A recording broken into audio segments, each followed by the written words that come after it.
looking at the economic calendar. Before you go into any trading week, like I said in the introduction, you always want to keep in mind of the economic calendar and look for red news events throughout the week. So as we can see, Monday, which was today, did not have a news event, but it was pretty filled with volatility, and we will get into that a little bit later. Tuesday, we have 10 a.m. consumer confidence. Wednesday, we have FOMC, so we can expect majority of the liquidity and volatility to be on Wednesday. Thursday, we have 8:30 news, so we can expect something to do in the morning session. Friday, we also have 8:30 news, so we can expect something to be there as well. Now, I'm expecting this week to be filled with volatility, even after today. And we can expect Wednesday or Thursday to form the high or low of the week. So looking at the chart, we have the NASDAQ on the left and the S&P on the right. So we had this huge drop last night that formed. And at the beginning of the move, there was a sequential SMT. Now, it was between Wednesday and Thursday, and Friday did one more run higher before dropping.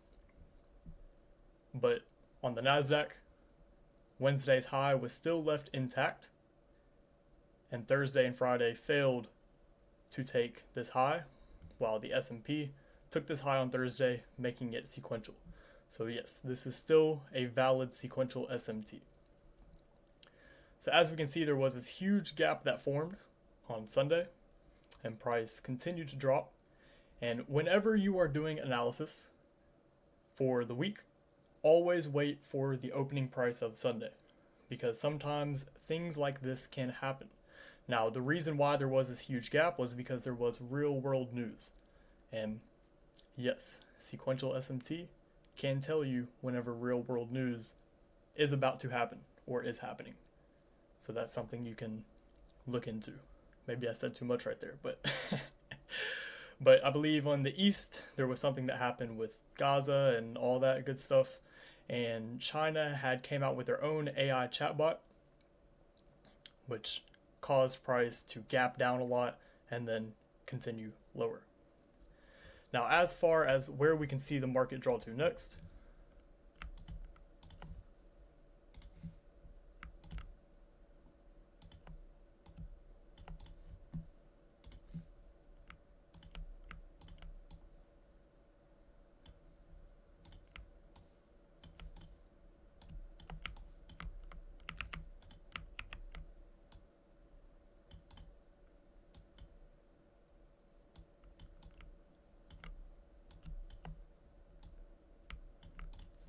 we could expect that opening gap to be used as our draw on liquidity for the index futures triad, or mainly the NASDAQ and the S&P.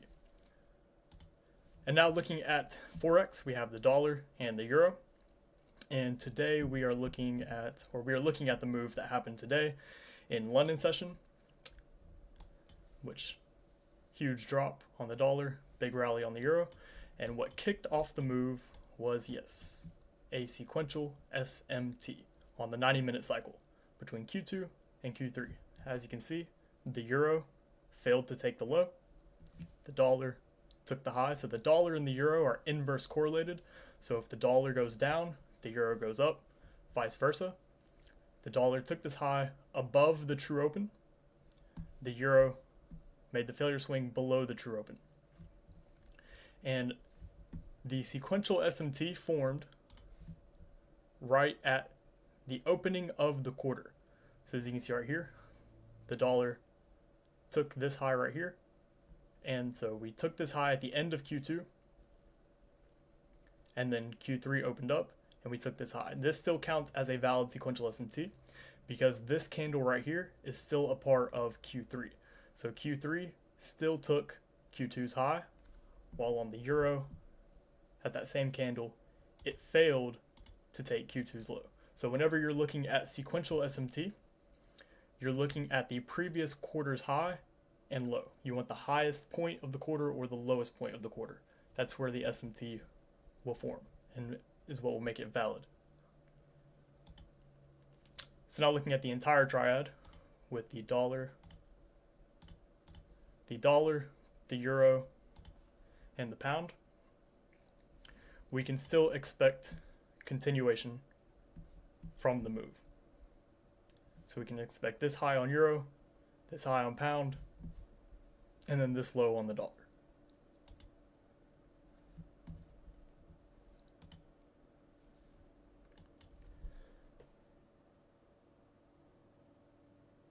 And now we can do some Q&A.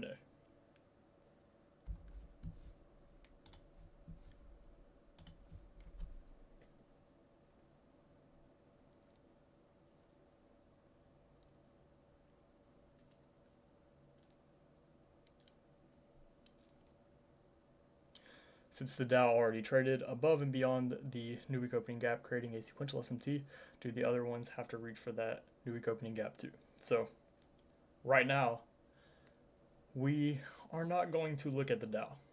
We're just going to look at the duos, because the Dow is decoupled.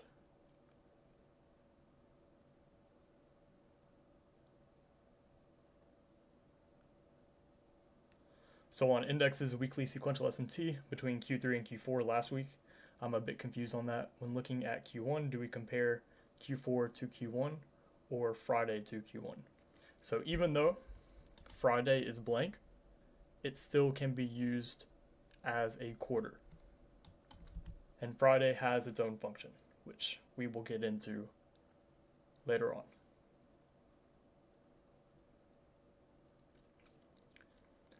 Do you ever look at the CFDs for cracks and correlations? If you look at US 500 at the highs, it's quite telling. Yes, there is something to that, but the futures data is what we'll base everything off of for now. How do we know when the Dow is decoupled? We will get into it. Don't worry.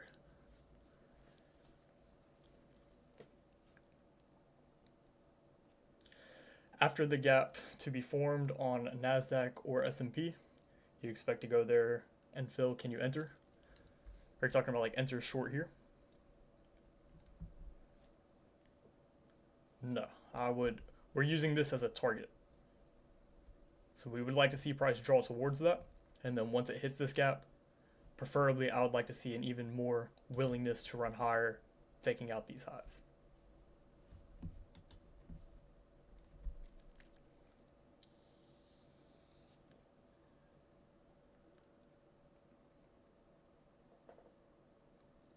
Any thoughts on the bearish quadrennial cycle sequential SMT on futures? So here is a little trick, because now we have now I can talk about sequential SMT. For looking at the index futures triad, the highest cycle that you want to look at is the monthly cycle. That will be the highest probability SMT from the monthly cycle and downward. Now, the yearly cycle can offer something under very, very specific criteria, like it did earlier on in this year. But generally speaking, the monthly cycle and below, that's where you'll have the best setups. Because the index futures triad is literally designed to go up over time. Would you recommend only utilizing NASDAQ and the S&P? They are more closely correlated than the Dow. The Dow is kind of like the sixth sister.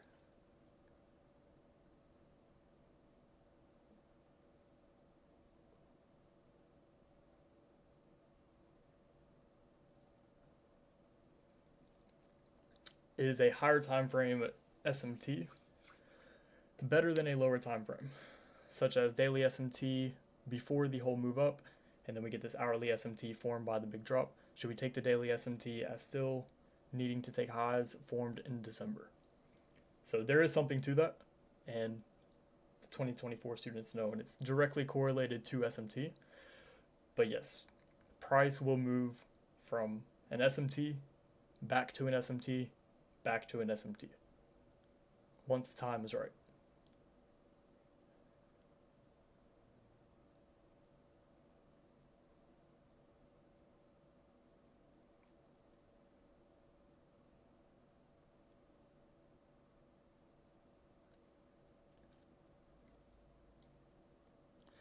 Isn't the Dow, when it's decoupled, kind of showing what could happen on the S&P and NASDAQ?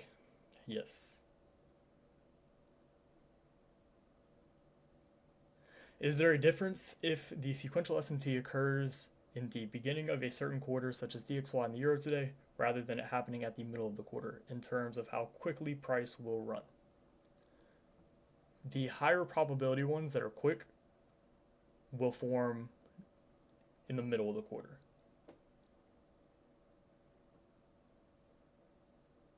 But still, sequential SMTs like this can be valid. And if you don't trust it, then you can use a fair value gap after it forms. Thoughts on using NKD? I personally don't like it. Could you perhaps go over the monthly cycle, weekly cycle, etc.?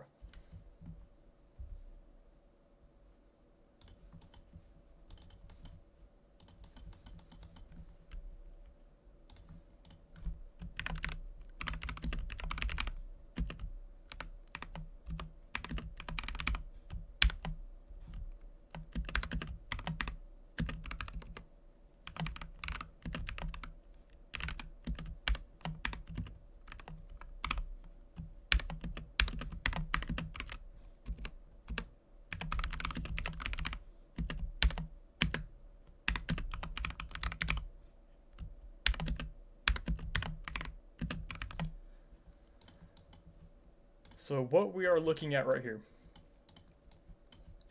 the monthly cycle is comprised of weeks, 4 weeks to be in specific. If you are gauging SMT between these weeks, which would be gauging SMT between the monthly cycle, then you would want to see it between the 4-hour time frame. So you would look at it through the lens of the 4-hour time frame. The weekly cycle is comprised of 4 days, excluding Friday, and you want to view it through the lens of the hourly time frame. The daily cycle is comprised of 4 sessions, and you want to view it through the lens of the 15-minute time frame. And these are the most important cycles right here, because you have to understand these cycles before you can move down to the 90-minute, the microcycle, etc., etc.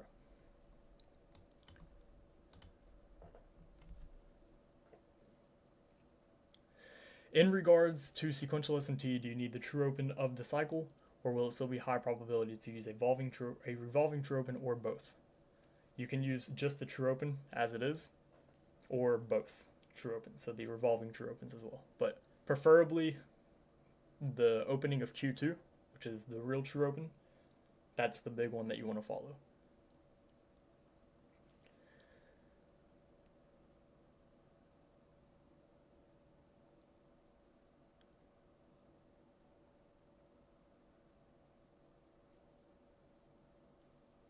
So when we form sequential SMT on the weekly cycle and Dow is decoupled, so it's going up, it can happen to be used as a valid confluence sometimes, which we will get more into when to use the Dow, when to not use the Dow, and because in each of the triads, there's one asset that kind of likes to do its own thing.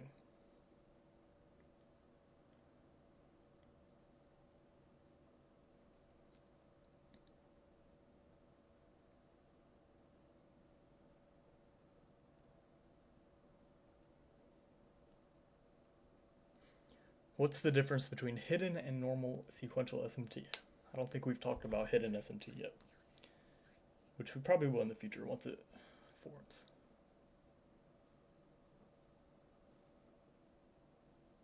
In Forex, it's the pound. Yes, you would be correct.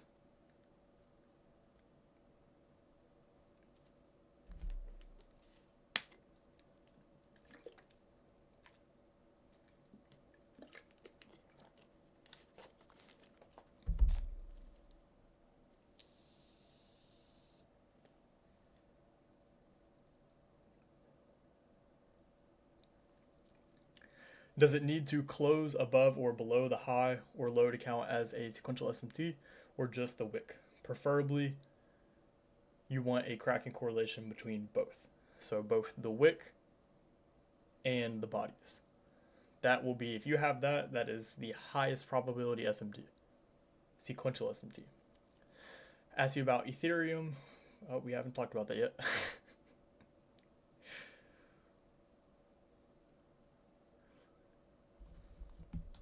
We'll talk about PSPs in the future. I wish I could answer the question, but so highest probability sequential SMT would be between the dollar and euro and the S&P and the Nasdaq. Yes.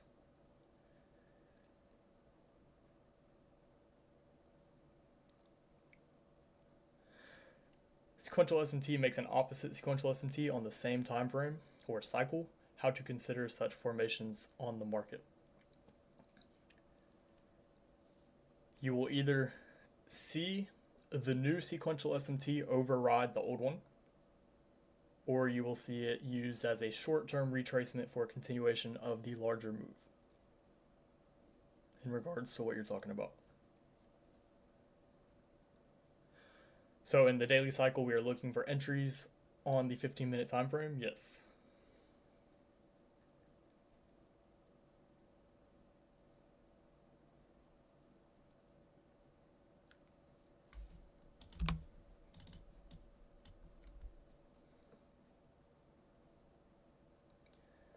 Sometimes we have SMT, but the price continues going up or down in one of those triads. How do you confirm the SMT? Or when do you know you can enter the trade? Don't worry, we have a concept for it, which we'll probably come out with in February.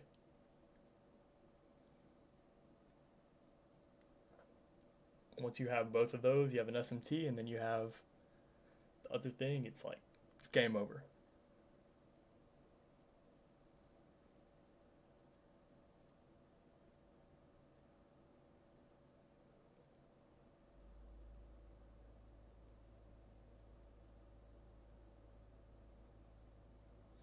What are you thinking is going to happen for NQ this week? I suppose today was X, so tomorrow is A, and then M on Wednesday and D on Thursday? Yes, the same thought process as what you are.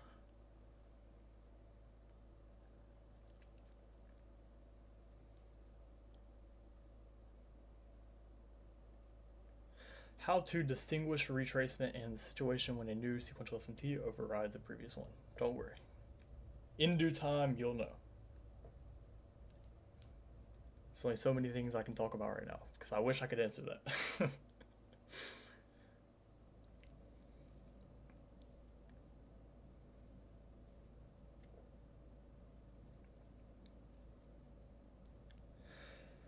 Sometimes, if sequential SMT forms, but instead of making the move, it only makes a retracement to a higher or lower, how to identify if it's going to be a retracement or a big move. Same thing I told Trutix.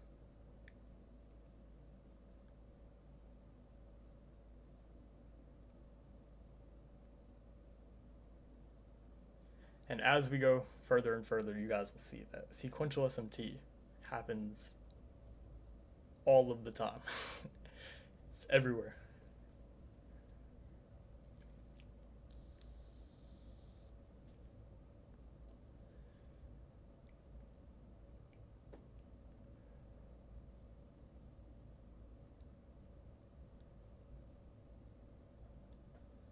Can one look for a reversal in the gap? If not, why not? We will see whenever we get to this point. If we get there.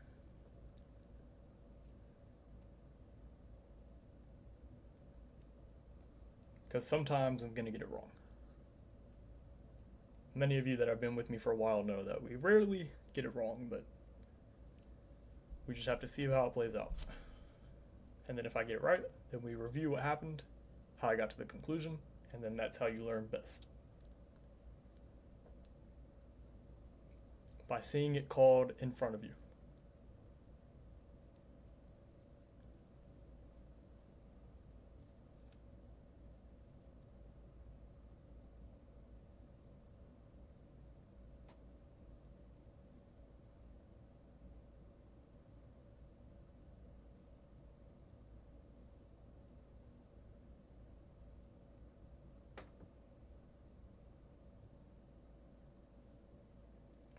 What if we created manipulation on Wednesday, but there wasn't clear SSMT, but two assets closed below the low and the other didn't? After that traded above it, is it valid SMT?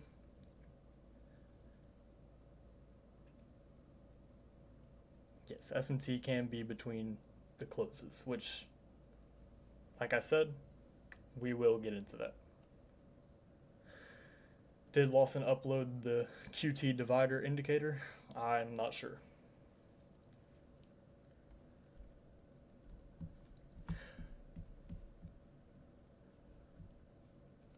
But I think we're going to go ahead and wrap this one up. So hopefully you guys found this one insightful. I believe Day will be speaking with you all on Wednesday. So good luck and good trading.